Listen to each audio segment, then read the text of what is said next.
Assalamualaikum warahmatullahi wabarakatuh. Kami dari Politeknik Perkeretaapian Indonesia dari Prodi Teknologi Elektro-Perkeretaapian 2B. Di sini kami akan memenuhi tugas dari mata kuliah sensor dan aktuator dan mendapat bagian menjelaskan sensor lidar dan radar yang diampu oleh dosen Pak Fatur Razi Wijaya.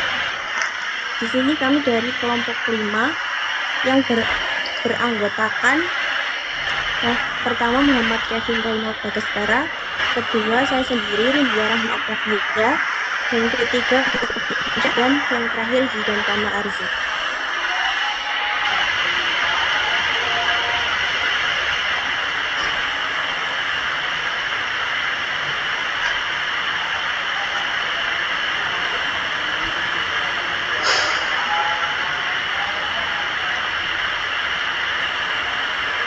Di sini kami akan menjelaskan mengenai sensor lidar terlebih dahulu.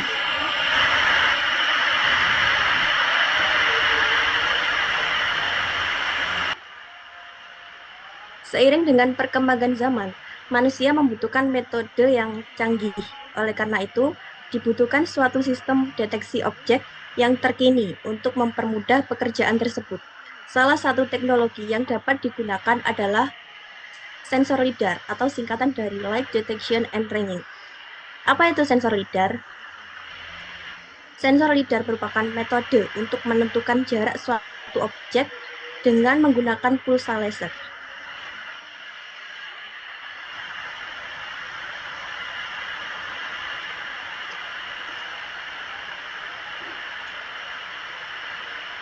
Untuk penjelasannya, LIDAR atau Light Detection and Ranging adalah sebuah teknologi sensor jarak jauh menggunakan properti cahaya yang tersebar untuk menemukan jarak dan informasi suatu objek dari target yang dituju. Dengan kata lain, sensor LIDAR sistem kerjanya seperti lampu. Pada saat digunakan, laser pada lidar dipancarkan ke sebuah objek yang akan diukur atau dideteksi jaraknya. Pada saat memancarkan cahaya tersebut, pemindai dan optik mendeteksi objek yang dikenai cahaya laser, dan cahaya laser ditangkap kembali oleh fotodetektor. Kemudian, sistem navigasi menentukan informasi geografis dari pancaran sinar laser. Untuk lebih jelasnya akan dijelaskan oleh rekan saya mengenai prinsip kerjanya.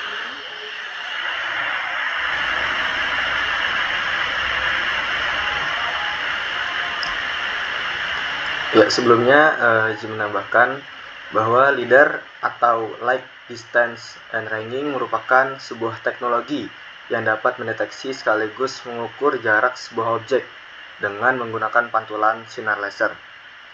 Jadi teknologi ini muncul pada tahun 1961 oleh Malcolm Stitch dari Hughes Aircraft Company. Nah, jadi pada saat itu teknologi tersebut bukan bernama LIDAR, melainkan CoLIDAR, yaitu Coherent Light Detecting and Ranging. Kemudian pada tahun 1963, CoLIDAR berubah nama menjadi LIDAR. Sensor LIDAR ini awalnya hanya digunakan untuk kepentingan militer saja. Lalu pada 1971, teknologi LIDAR ini mulai dikenal dan dipercaya oleh masyarakat akan keakuratan LIDAR semenjak teknologi ini digunakan pada misi Apollo 15 dalam memetakan permukaan bulan. Oleh karena itu, sensor LIDAR ini banyak digunakan di kalangan masyarakat pada zaman saat ini. Lalu, teknologi LIDAR ini memiliki dua jenis, yakni LIDAR tipografi dan LIDAR batimetri. Nah, LIDAR tipografi digunakan untuk memetakan tanah. Jadi LIDAR jenis ini menggunakan laser inframerah, sedangkan LIDAR batimetri digunakan untuk mengukur kedalaman dasar laut dan sungai. Dan juga LIDAR batimetri ini menggunakan water penetrating green light yang fungsinya untuk memungkinkan cahaya menembus air. Selanjutnya untuk sistem kerja sendiri dari teknologi LIDAR ini Seperti yang tadi dijelaskan oleh rekan saya bahwa teknologi ini sistem kerjanya persis seperti lampu. Pada saat digunakan, laser pada lidar ini terpancar ke sebuah objek yang ada di depannya melalui sinar yang dipancarkan, lalu sinar tersebut memantul dan kembali ke sensor, sehingga hasil data yang dihasilkan menciptakan adanya perhitungan jarak seperti di PPT. Nah, jadi pada saat memancarkan cahaya laser, pemindai dan optik mendeteksi objek yang dikenai cahaya laser, dan cahaya laser ditangkap kembali oleh fotodetektor. Kemudian, sistem navigasi menentukan informasi geografis dari pancaran sinar laser. Dan juga pada sensor lidar ini memiliki dua navigasi yang digunakan. Yang pertama ada GPS, yaitu Global Positioning System, dan IMU, yaitu Inertial Measurement Unit. GPS digunakan untuk menentukan posisi dan kecepatan secara 3 dimensi dari objek yang dideteksi, sedangkan IMU digunakan untuk menentukan posisi dari alat pendeteksi dari alat lidar sendiri. Kemudian hasil dari pengukuran tersebut disajikan ke dalam sebuah data. Lanjutnya,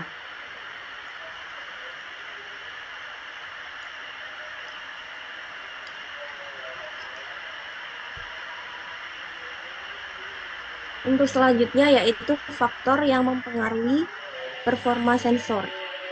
Yang pertama ada akurasi jarak, merupakan komponen yang paling rumit di antara faktor akurasi yang lain. Dikarenakan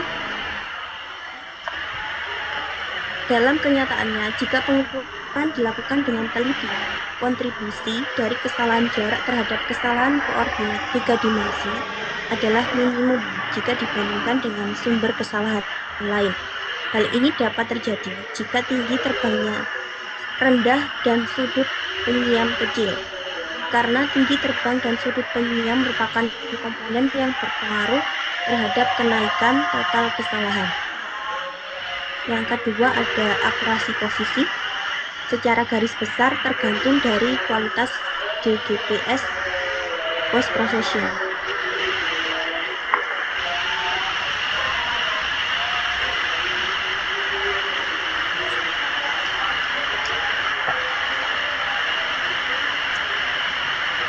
Akurasi offset dan disalignment antara GPS dan IMU. IMU dan menyiam lidar akurasi dari arah sinar laser atau akurasi lidar. Kesalahan GPS disebabkan karena kesalahan waktu, tetapi kesalahan ini dapat diminimalisir melalui integrasi GPS dengan IMU dengan DGPS dan pasca pengenalan atau post processing akurasi 5-15 cm dapat diperoleh. Yang ketiga ada akurasi attitude. Ini tergantung pada kualitas dari IMU sendiri. IMU frekuensi yaitu kesalahan interpolasi. Metode post processing dan integrasi dengan GPS. Akurasi hidung ditambahkan tergantung dari lintang tempat. Efek dari kesalahan attitude terhadap akurasi 3 dimensi bertambah dengan tinggi terbang dan sudut penyiamnya. Yang terakhir ada penyesuaian waktu.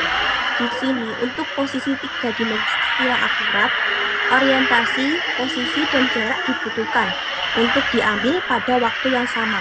Jika penyesuaian waktu tidak diketahui secara tepat, maka hal ini akan menyebabkan variabel kesalahan.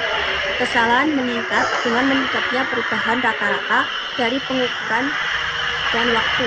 Contoh ketika penyesuaian waktu antara jarak dan sudut rotasi, bila mempunyai efek yang kecil untuk penerbangan yang tenang atau sudut rotasi agak stabil, tetapi hal ini akan berdampak besar pada saat penerbangan turbulen.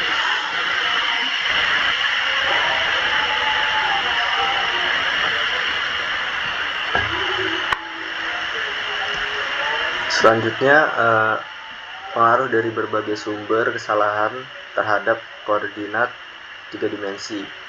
Yang pertama ada kesalahan dalam transformasi ke sistem koordinat lokal.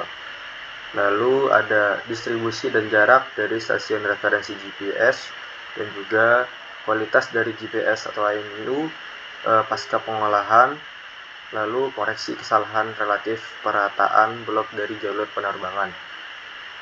Nah, untuk meningkatkan kualitas hasil dengan mengidentifikasi 4 komponen utama yang menyebabkan kesalahan geometris data LIDAR. Ada 4 macam. Yang pertama, kesalahan tiap titik. Jadi seharusnya untuk mengukur keraguan-raguan dari setiap titik penyiam laser menyebabkan kesalahan random atau noise titik sekitar 10 sampai 15 cm. Hal itu dapat diturunkan dengan cara meratakan ketinggian dari sejumlah titik dalam area guna keperluan menghitung nilai ketinggian rata pada daerah tersebut. Lalu selanjutnya kesalahan tiap pengamatan GPS. Nah, pengamatan GPS internal biasanya diset untuk setiap detik. Setiap pengamatan GPS menyebabkan kesalahan random. Kesalahan GPS ini besarnya konstan untuk seluruh titik laser terukur selama detik tersebut. Lalu selanjutnya, kesalahan tiap jalur GPS dan sensor IMU diperlukan untuk mengukur posisi dan orientasi pesawat udara sepanjang jalur terbang. Dan juga yang terakhir, kesalahan tiap blok pengukuran referensi terestris atau titik kontrol tanah digunakan untuk mengoreksi blok pengukuran laser, sehingga kesalahan pengukuran referensi menyebabkan seluruh blok data ketinggian laser. Mungkin cukup sekian dari penjelasan sensor LIDAR. Selanjutnya akan dilanjutkan penjelasan materi terkait radar. Melanjutkan, untuk selanjutnya kami akan menjelaskan tentang radar yang prinsip kerjanya sebenarnya tidak jauh berbeda dengan LIDAR. Kalau LIDAR tadi menggunakan cahaya, kalau radar ini menggunakan gelombang radio. Nah, pokok pembahasan kita pada radar ini adalah yang pertama pengertian radar, dan yang kedua adalah sejarah radar, yang ketiga cara kerja radar, yang keempat spesifikasi radar, dan yang kelima faktor performa radar. Nah, apa sih radar itu?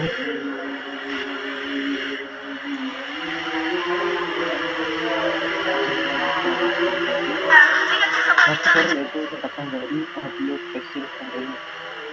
Radar ini merupakan sensor elektromagnetik yang digunakan untuk mendeteksi, menemukan, melakukan, dan menganalisis objek dari berbagai jenis pada jarak yang cukup jauh. Radar adalah perangkat penginderaan aktif karena memiliki sumber sendiri atau pemancar untuk menemukan objek. Radar biasanya beroperasi di bawah gelombang mikro dari spektrum beta radar. Radar biasanya beroperasi di bawah gelombang mikro dari spektrum elektromagnetik. Terus radar juga bisa mendeteksi objek yang diam dan maupun yang bergerak.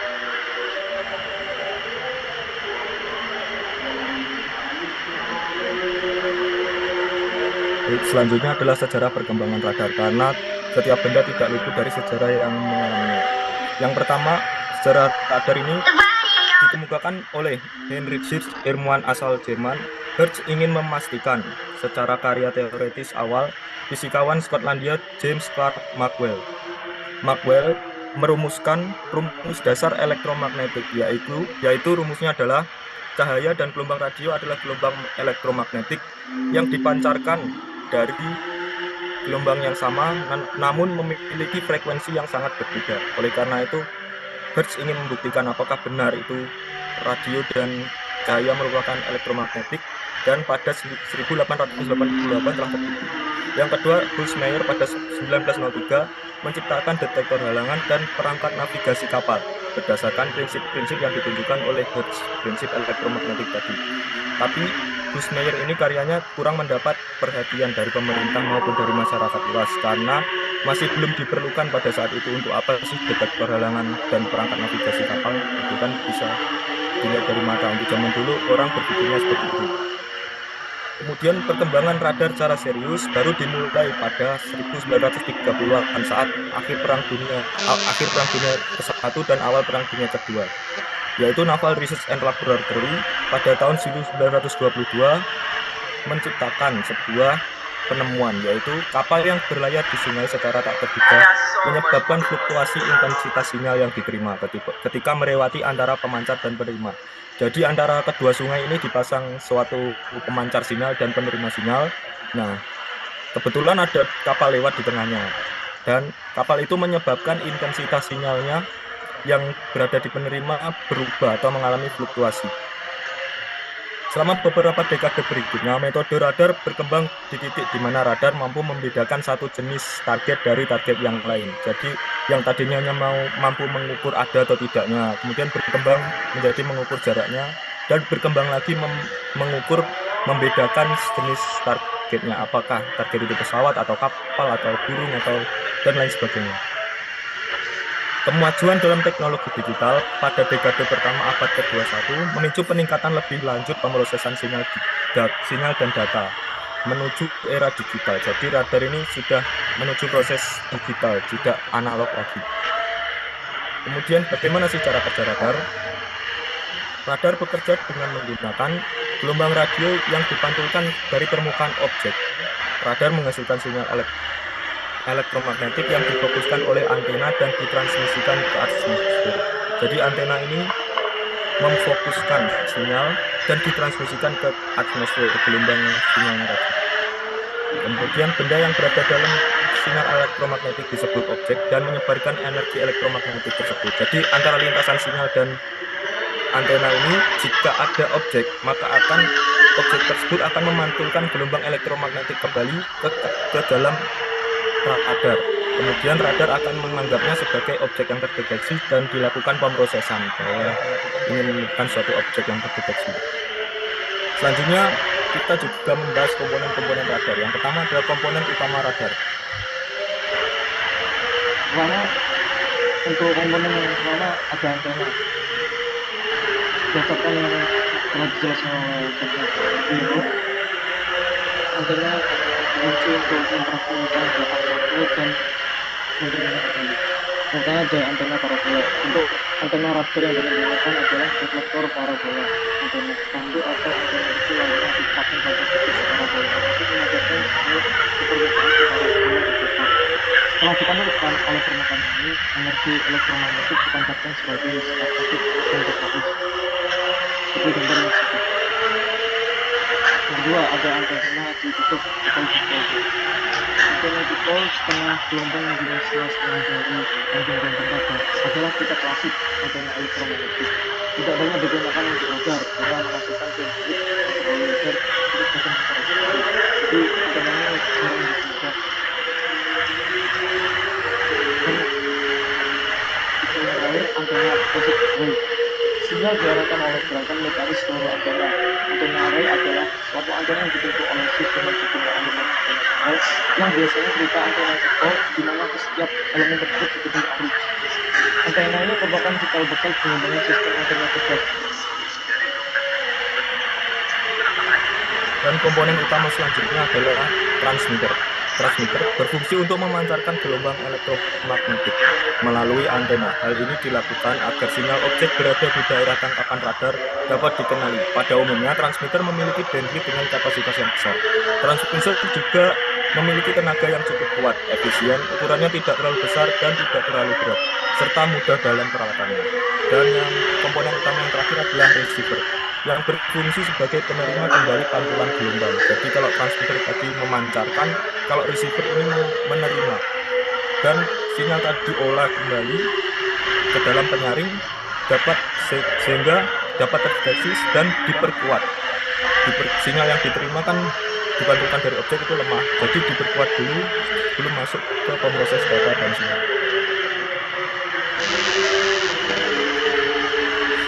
Kalau yang tadi komponen utama, sekarang komponen pendukung dalam radar.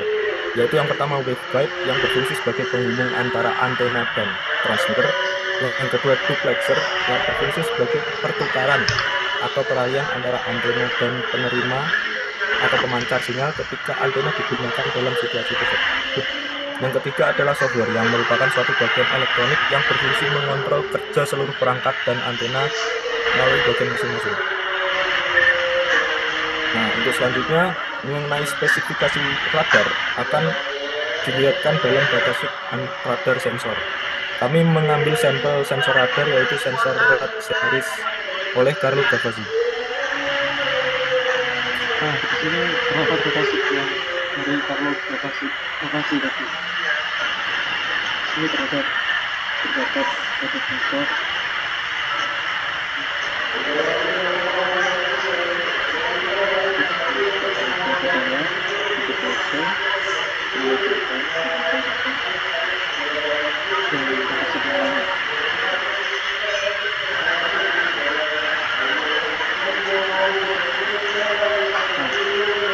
sini terdapat model atau dua model direksional model dan ini direksional model.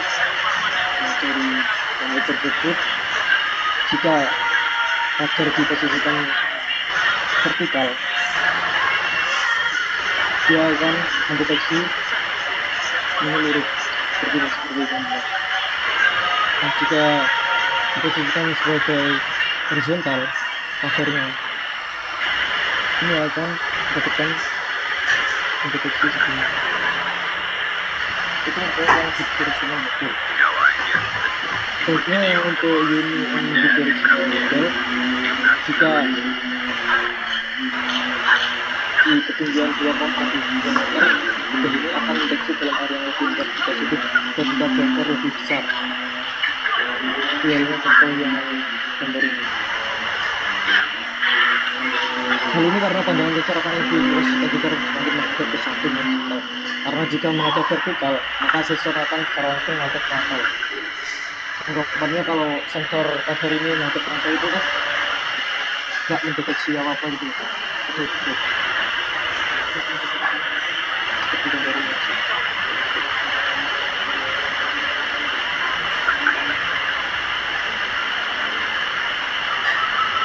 Selanjutnya mengenai performa radar.